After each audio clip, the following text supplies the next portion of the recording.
Hey, dumb fuck. Go out and educate your mind. You need to learn something about Project Street, you little bitch.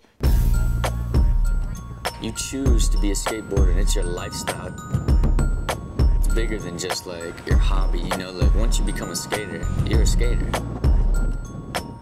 And for me, it was never about being the most creative. It was about destruction.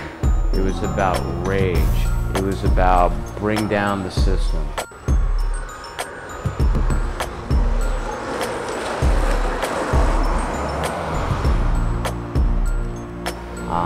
It was about fuck shit up.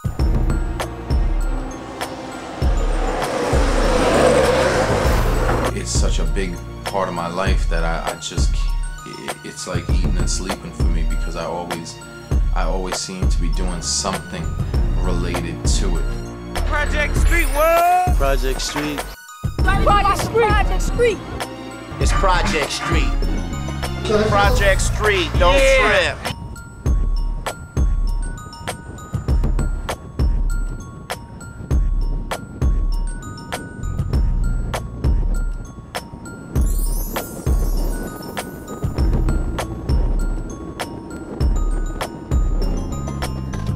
We're nuts, man. The shit we do is death-defying, crazy-ass shit. We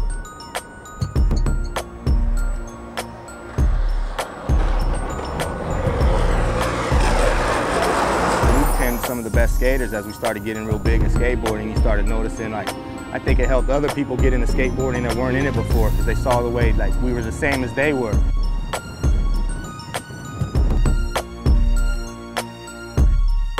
As long as I'm here and I'm still pushing and this culture is moving forward, no, it's hip-hop all day. And like in the inner city, you don't surf. You just ride. You ride your skateboard and you have fun. And that's what skateboarding is. And that's what it is to me and what it always has been. So, you know what I mean? That's, you know, take it for what you want to take it. You know what I mean? That's what skateboarding is.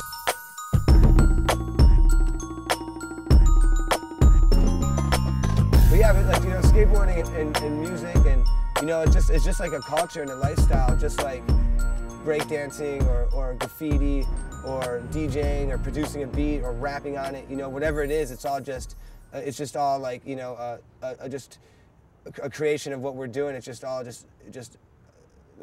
I'm baked. You have to understand, like, the birth of skateboarding came from California, so it was like, the industry itself was so, like, refined to, like, all the riders were, like, boys that from California, all the teams, you know, and as skateboarding, street skating developed, it was no longer, like, where there was good places to skate street all over the country, so these talents developed everywhere, you know, and it's like where you're coming from a place that's not beach, you know, you're skating like cities now. That's where the sport had evolved, you know. Right after I came out, like, of the service, you know, 78, like I say, like, by then the New York scene was really like getting going, you know, like fermenting and becoming what it was going to become, and that's when obviously skateboarding was emerging as well. Now, unfortunately, we didn't have the pools, we didn't have the climate, you know, we didn't have the luxury of that kind of a scene and backdrop to do what you guys were doing out there and the pioneers of that. But, you know, New York heads were roughing it, you know, just trying to do it wherever, and it was a little more like shoddy.